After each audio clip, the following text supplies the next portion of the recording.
Today's story takes place in the city of Oshawa, just east of Toronto and home to 175,000 people, and one of the fastest growing cities in the country. But Oshawa also has problems just like any other city. The city of Oshawa is suffering from a rampant drug problem, primarily opioids. Drug overdoses have sadly become too common in this historic automaking hub just east of Toronto. So common, in fact, that some locals have taken to calling the ambulances that race to the scene Fenty buses, after the slang term for fentanyl, the potent synthetic substance that has flooded the city. On September 11, 2018, a torso of a woman was found by a fisherman in Lake Ontario near the Oshawa Harbour. Constable George Tudos, who responded to the scene, told the media the circumstances looked suspicious. Although results from the autopsy were inconclusive, the coroner couldn't say for sure how she died. But the obvious trauma to the body led police to declare her death to be a homicide. In the meantime, police just wanted to know who she was. Investigators issued several appeals for information as they tried to identify the victim. Further testing would be conducted by the Center of Forensic Sciences in the hopes of identifying the victim and obtaining a DNA profile. As well, Durham Regional Police Service homicide investigators started sifting through missing person files to see if any of them matched the body discovered. DNA testing would confirm a few months later, in November of 2018, that the remains matched 18-year-old Rori Hache. Hache was last seen on August 29th on a security video at a local hospital.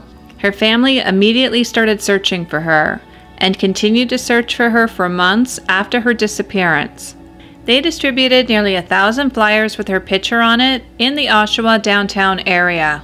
After the results of the DNA tests were announced, Detective Darren Short of the Durham Regional Police told the National Post Hache had been intentionally dismembered. Her family was understandably devastated. Her grandfather, Bernie Gindon, boxed internationally for Canada and was the founder of the Satan's Choice Motorcycle Club in the 1960s.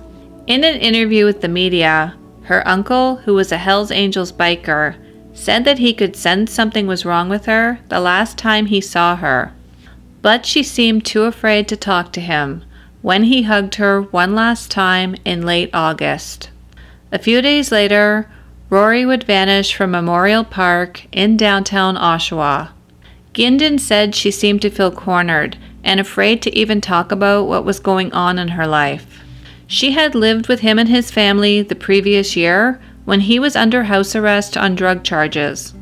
She also spent much of her time in Oshawa's downtown core and frequently visited the Refuge, a youth center downtown. Like a lot of teenagers, Rori rebelled into a bit of a wild child. Her mother, Dion, revealed that in her daughter's first month of high school, someone gave her crystal meth, causing years of struggle. But her mother did everything she could to try to get her daughter help.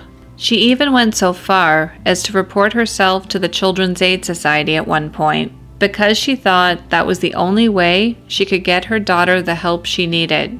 But in the last 6 months of her life, her family thought Rori had turned things around. She had returned to school, had a job, and even her own apartment. She was also in a relationship, pregnant, and determined to keep the baby. But reality was much darker. Durham Regional Police Constable Christopher Kane said that he had become fairly well acquainted with Rori Hache, whom he met while patrolling Oshawa. The officer conducted wellness checks on her and tried to connect her with social services. He said he became very concerned about her after a chance encounter in late August of 2017. Kane had spotted Rori at a crosswalk near the Midtown Mall, swinging on one of the poles like a kid. He noticed Rori's uneven hair, which she admitted she had cut off herself. She also had a visible injury to one of her hands that she attributed to a mugging. He rolled down the window of his police cruiser and began to have a conversation with Rori. The teenager told the officer she had been using drugs, including cocaine and crystal meth, and that she had to go on dates to pay for these drugs.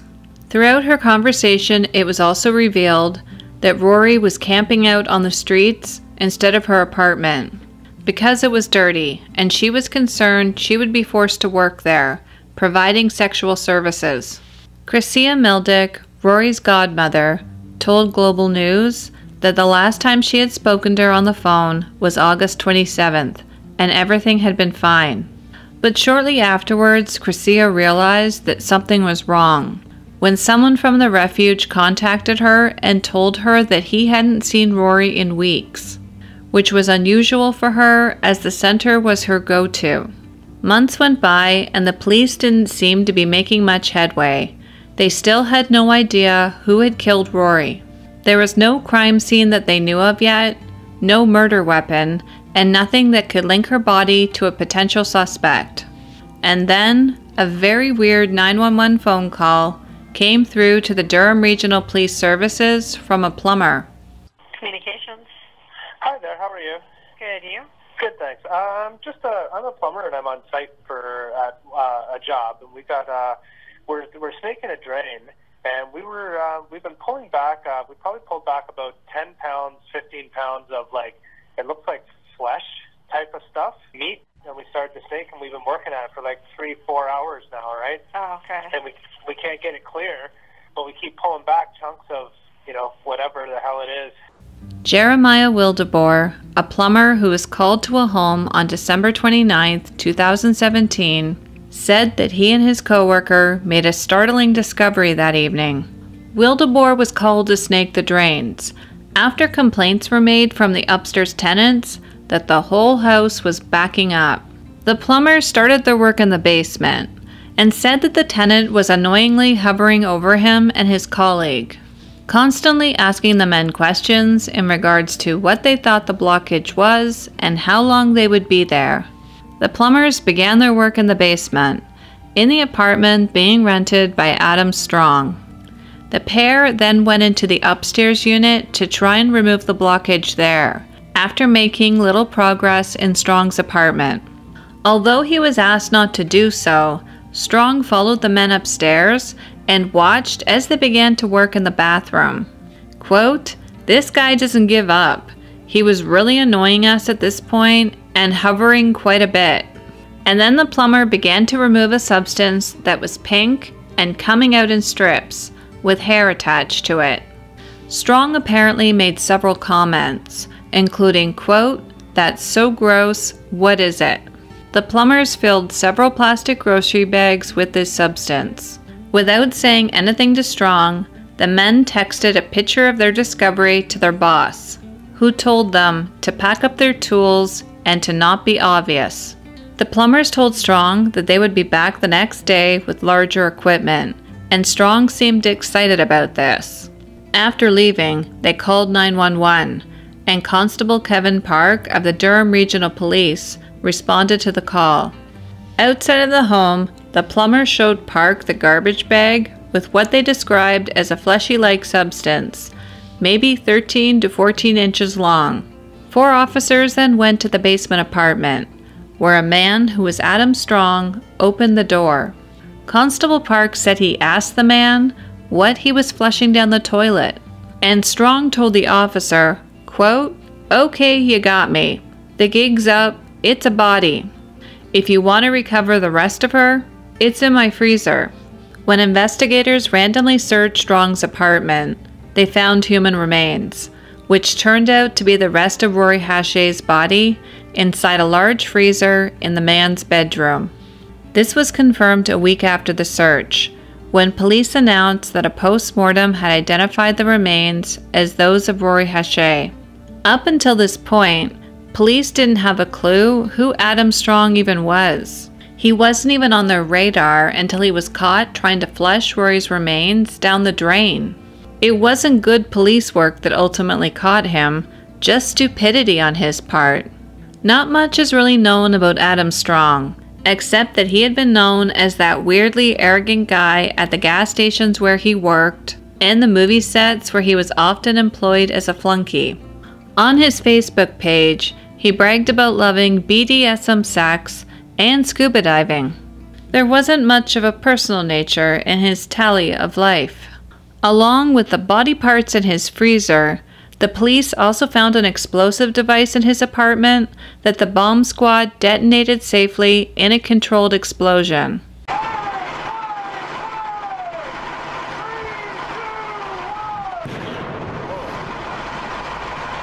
We haven't been able to go into the residence, and that was one of the delays here. As investigators initially got on scene, they located what appeared to be a suspicious package, and I know that they're waiting all night in order to call out a special team to come out and deal with this package. Can you tell us what deemed the package suspicious in the first place? Like I said, it caused concern for our officers, and we want to make sure that their safety comes first, and as well as the safety of the occupants in the adjacent residences. Information about the homemade pipe bomb actually came from Strong himself shortly after his arrest, the night of December 29, 2017. During an interview with Durham homicide detectives, Strong revealed that he had stashed the bomb in his bedroom. And during his videotaped interrogation, Strong was sad about the fact that he had not had the chance to see the device explode. Officers had to clear out of the apartment after Strong indicated there was a bomb in the building, but returned on Saturday, December 30th with members of the Durham Police Explosive Disposal Unit to deal with the device. Police entered and examined the cramped and cluttered apartment and found the bomb in a plastic bag on a shelf in the bedroom, just as Strong had indicated. Data from Google also placed Strong's phone at the Oshawa Harbor a week earlier on September 4th, when he dumped Rori's torso into Lake Ontario. Her blood was found on Strong's bedroom walls and his ceiling, and his semen was found on her body. Rori had multiple injuries on her body, including 2 skull fractures. There was bruising around her right eye and right cheek, as well as bruising on her left cheek and chin.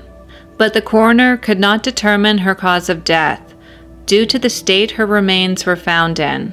The autopsy confirmed that Rori had been methodically dismembered, and that flesh and muscle had been stripped away from her limbs. None of the internal organs from the young woman's torso and abdomen were recovered. In the meantime, Adam Strong, age 45, was charged with indecent interference with a dead body. Although police had declared Rori's death to be a homicide, they took their time before filing first-degree murder charges. And I understand why. Strong's apartment was a disaster, to put it mildly. The police had a lot to sort through. Besides Rori's body in the freezer and the flesh in the pipes, there was also a mountain of garbage which also could be potential evidence. We're still collecting a lot of evidence from the scene, so this is going to take us several weeks just to compile exactly what we're looking for. He faces one charge of improper, indecent interference with a dead body. He was remanded in custody, and at this time there's no homicide charges. Tudos also said that investigators had extended the search warrant, allowing them to search the home for an additional 30 days. Quote, "Speaking with investigators, it appears that there is a lot of things to go through, so our forensics team will be there for at least a couple of weeks." That was basically a nice way of saying that the place was a disgusting mess. Police conducted an intensive search of Adam Strong's basement apartment in the days after human remains were found there, seizing numerous items and conducting blood spatter and fingerprint analysis. There was residual evidence of a bloodletting event inside the bedroom.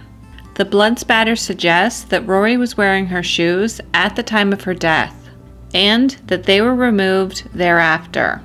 There was evidence of Rori's blood spatter on the wall where the head of the bed was located and the ceiling above the bed. All of the stains could have come from cast-off.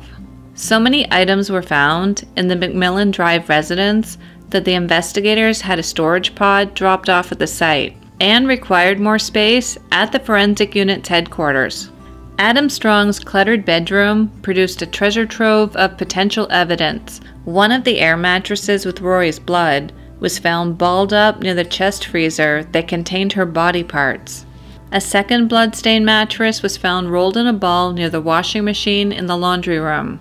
Other items found in the bedroom and seized included old cell phones, banking receipts, and an assortment of sex toys. The toys were placed in evidence bags and then stored together in a cardboard container the cops dubbed as the sex box, and sent out for further DNA testing. Blood was found on the cuffs of a BDSM device referred to as a spreader bar, used to bind wrists and ankles. The DNA belonged to Rori. Visible blood spatter was also found on the stairwell leading into the basement apartment, the kitchen, and Strong's bedroom, where police also found Rori's blood-spattered shoes. Forensic investigators also came across a large hunting knife, specifically designed for gutting and skinning animals. 6 months later, it was announced the DNA profile of a second missing woman had been found inside the home of Adam Strong. The missing woman was identified as 18-year-old Candace Fitzpatrick. Her DNA was found on that hunting knife that was removed from the house. As well, investigators also found her blood in Strong's freezer and in his bedroom. Candace was last seen in 2008, almost 10 years before Rori disappeared, and her family didn't report her missing until almost 2 years later. According to her father, it was normal for her to disappear for weeks at a time. Her father also said his daughter struggled with drugs, so when she first went missing, he wasn't nervous. He thought for sure she would come home. He said the last time he saw her was in spring of 2008 and had not heard from her since. Bill Fitzpatrick recalled combing the streets of Oshawa and several other cities in search of his daughter after she vanished, and being told he couldn't file a missing persons report because of her transient lifestyle. When he learned the police had found her DNA and believed that she was dead, he was devastated. Based on this new DNA evidence, police obtained another search warrant, this one for the backyard of the house. Police said that the DNA of a third woman was also found in the apartment, but that person was fortunately found alive. But now, police feared that they had a bigger problem, a possible serial killer. Police were also interested in speaking to anybody who may have helped Adam Strong with towing his 18-foot boat to any body of water in the GTA over the past 20 years.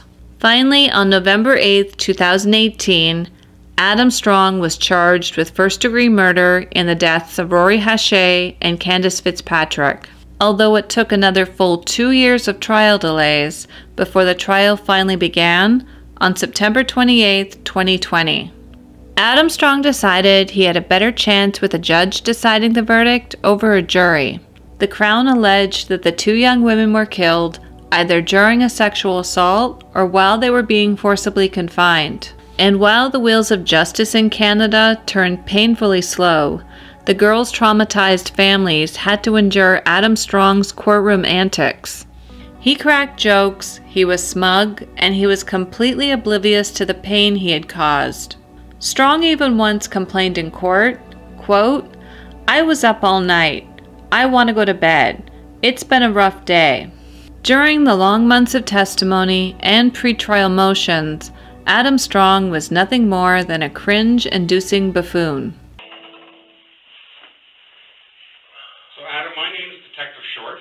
Hello, Detective. My first name is Darren. This is Detective Drago. And what's your name? Adam.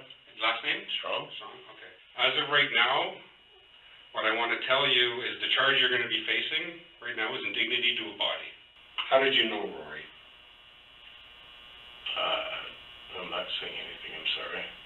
Did you kill Rori? Sorry, I'm not saying anything. Police also interviewed 2 sex workers who described unsettling encounters with Strong, during which he blocked them as they tried to leave his apartment. An examination of Strong's electronic devices revealed searches that included gore sites that depicted death, dismemberment, and people being sexually abused. Women who claimed to have had sexual encounters with Adam Strong that involved bondage and choking testified. One woman testified that she met Adam Strong at her place of work when she was in her late teens and began a relationship with him. Strong introduced rough sex, at times choking her with his hands or a belt. The woman said the encounters with Strong left her with marks that she had to conceal. At Christmas time, she had to wear a turtleneck to family functions because she had marks all over her neck from Adam using his belt. Strong was a regular customer at an Oshawa shop that sold sex toys and equipment. On a few occasions, Strong showed up with a young woman who wore a dog collar and a leash. There was one instance where the young woman had terribly bloodshot eyes, prompting a clerk to ask if she was okay, to which Strong replied that their play, which involved strangling, had gotten too rough the previous night. An 11-hour interrogation tape of Adam Strong was also played in the courtroom. The first 2 hours were basically small talk. Detective Paul Mitten talked about hunting and fishing. Strong also complained about not being fed enough at the Central East Correction Center. Adam, how you doing? Good, you? Meh, had better days. I understand I'm in a lot of trouble. Is there any way I can get a cigarette? What are you gonna hankering for? Wendy's triple? Yeah, that's doable. No pickles. Iced tea, no ice. Two, their value, spicy chicken wraps, and a grilled chicken Caesar salad. Okay. Is that outrageous? No, that's doable. I don't know how appropriate this is, but I'd like you to pass on to her mother and her father my condolences. Then the conversation turned to the torso found in the Oshawa Harbor on September 11, 2017. Strong said when he saw the news that someone had found the torso, he panicked. Mitten told the accused that Rori Hache was not even on the police radar at that point because she was not reported missing until the following day. Strong then told Mitten he knew the 18-year-old was sleeping on the side of the Oshawa Creek. On the day he was charged with 2 counts of murder, Adam Strong freely admitted to police he had dismembered Rori and remarked that bad luck had led to the discovery of her remains in his apartment. I would like to, and I've fielded this to my lawyer, and he's not interested in it, and I don't understand why, of spilling the beans and being as comfortable as I can in jail. Not like $100,000 like Picton, but like an allowance. I don't know. I don't know. Like internet access, like a TV. Like I don't have anybody who's gonna buy me a TV. She's definitely deceased. Yes. Yes. And you clearly have said, yeah, I disposed of her. Yes. Yes. Tried to, but unfortunately was foiled by inadequate plumbing. Yeah. And that's a freaking shame. Not for me. For me. Yeah, for you. Yeah. You sound really selfish when you say that. Sorry. I don't expect to get out of jail free card. I don't. I just want to be comfortable in jail, man. Okay. I didn't feel it. I'm really sorry. Obviously, hours leading into a couple of days, I would imagine. No, it was all done in one evening. Oh, really? Oh, yeah. Like this was all one piece, and then this was all one piece. I couldn't. Yeah. Really? Sorry, man. I don't remember. Really? Yeah. It wasn't important to me, man. I hope one day the light bulb goes off for you. Not that you're find remorse, but just for you to realize you could help some people feel better. Yeah. And a second interrogation video from November 2018 was worse than the first. Strong addressed the rumors about necrophilia and his sexual encounters with the victim, and also opened up about his troubled childhood. Detective Mitten began by asking about Candace Fitzpatrick, who vanished in 2008 and has not been heard from since. He said investigators had found tissue on a knife in Strong's home with her DNA and wanted to know where he put her body. Is it safe to assume as an investigator that Candace is similar? I can't go into that. How did you meet Candace? You know what? So long ago, I have no idea. Do you remember if you met her like more than once, or was it just one time you met her? Sorry, because every time she came to my house, she left my house. Under her own power. Candace, given the fact that we're gonna assume because of tissue found on that knife, the gutting knife, that came back as Candace's. Why not use that on Rori? Didn't even think of it. Because her DNA wasn't found. Didn't even think of it. I'm a real bad procrastinator, and that is really a detriment to myself. The detective also questioned Strong numerous times about his sexual relationship with the victims, telling him that his semen was found on Rori's pelvis, which was found in Strong's basement freezer. Strong appeared shocked in the tape, and I kid you not, his exact words were, "I took her apart, right? So it could have spilled." Throughout the interview, Detective Minton tried to get Strong to open up about the possibility of other victims besides Rori and Candace, but Strong wouldn't budge. Finally, on March 16, 2021, Adam Strong would be convicted of the first-degree murder of Rori Hache. However, he was only convicted of manslaughter in the death of Candace Fitzpatrick, not first-degree murder. In his ruling, DeLuca said that Strong killed Rori in September of 2017 by repeatedly hitting her in the head with a hammer or a similar object as she laid bound in his bedroom. He found that Strong also killed Fitzpatrick in 2008. However, DeLuca said that there was, quote, insufficient evidence to prove that Strong intended to murder Fitzpatrick. He said it was only clear that Strong unlawfully caused her death, and therefore he was found guilty of manslaughter, not first-degree murder. The sentencing hearing for Adam Strong was postponed due to the pandemic, and then in May of 2021, Adam Strong was sentenced to life in prison with the possibility of parole after 25 years for the murder of Rori, and 18 years for the manslaughter charge.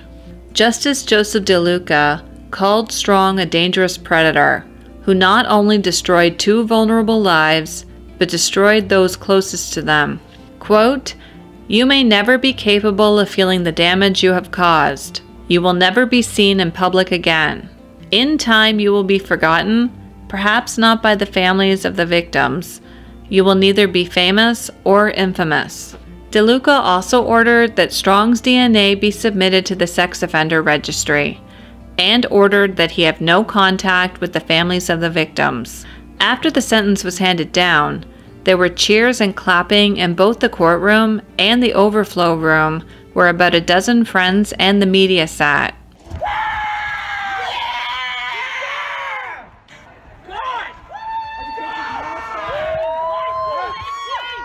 The cries of victory from those closest to Rori Hache and Candace Fitzpatrick after learning Adam Strong, guilty of first-degree murder and manslaughter, is now going away to prison for good. Never see the light of day again, man. It does not change the fact that our girls are not coming home, but today we let them rest. Today this monster's off our street, and he's no longer a part of our day. He's no longer a part of our lives. Candace's father, Bill Fitzpatrick, said that he was happy with the outcome, saying, quote, "After 13 years, we can move on, start a new chapter, and start honoring my daughter." This, however, is not the end of the story. In February of 2022, Durham police called a press conference to announce that they had found the remains of 19-year-old Candace Fitzpatrick. In July 2021, our homicide unit received information that Mr. Strong, while incarcerated, had disclosed information pertaining to the location of Candace Fitzpatrick's remains. Over the weeks that followed, a team of investigators conducted a series of interviews with him. Investigators subsequently obtained judicial authorization to take custody of Adam Strong, and on November 4th, we conducted an operation which led us to a small clearing by the tree line behind Secreto Drive in Oshawa. As indicated through previous media releases, the scene investigation started on November 4th, and human remains buried underground were first located on Monday, November 8th. I can confirm today that the remains found last November are those of Candace Fitzpatrick. Because the discovery of Candace's remains were found after he was convicted, the rules of double jeopardy apply, and no additional charges were filed. Then in July of 2022, police were called to Adam Strong's former Oshawa home after suspicious clothing was found on the property.